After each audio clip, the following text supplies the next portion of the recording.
There were not many people that would take a chance on a gay country singer in Hollywood. Well, I don't think the gay thing, man, that's the funny part, is the gay thing never really... To me, it was like, that was always a big thing because I couldn't get anything done in Nashville.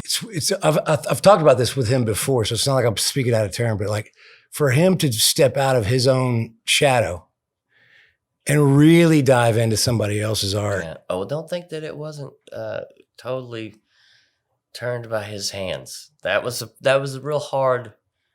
Okay, I'm going to speak freely, and I might get in trouble, but I would say it to him too. That was the first, one of the first experiences I had where it was a dick contest.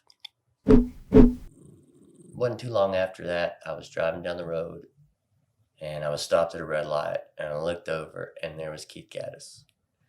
And I was like, "Hey, man, what are you doing here?" Did you know him? Oh, yeah, from Nashville. We had used to sing on Broadway. He's like, "Hey, man, what are you doing?" And that clicked something special. We started a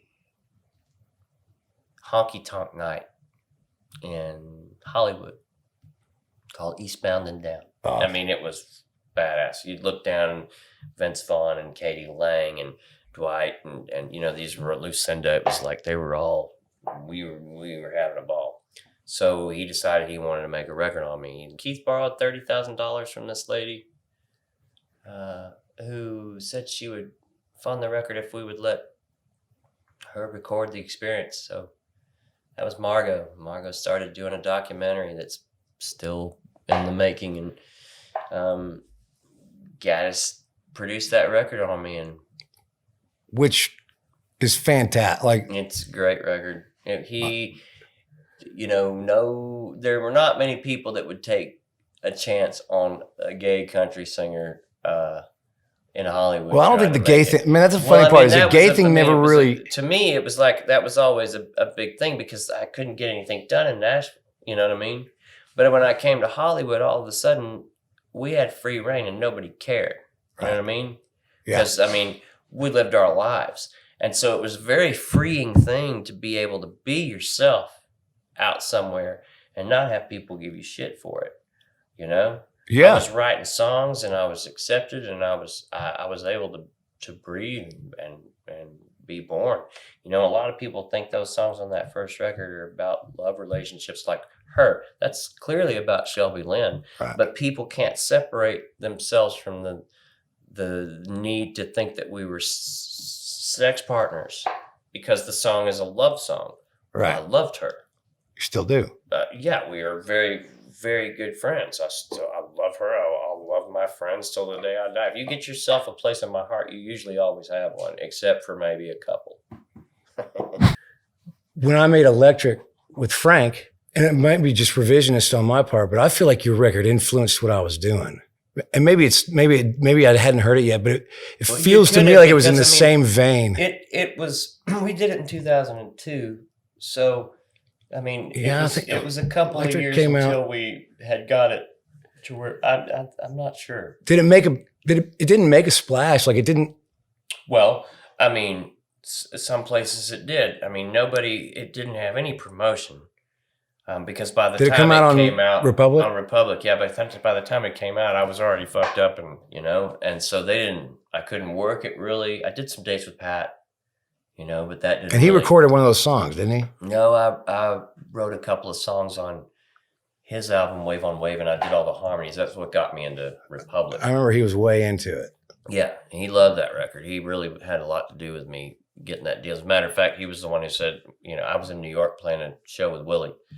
And at Tramps or? Mm-hmm. Yeah. And he was like, hey, you need to go see Avery tomorrow. He wants to see you. So I took the record and left Gattis and everybody at the hotel, and I went over to Universal and got myself a record deal. It was badass. I mean, I walked in and what a godsend Keith Gattis was for you, man. Yeah, he was amazing. He changed my life a lot. Was this kind of like, for all intent and purposes, was this your first batch of songs? Was that record your first big batch of songs? Oh, yeah. It was my first batch of songs that I wrote by myself.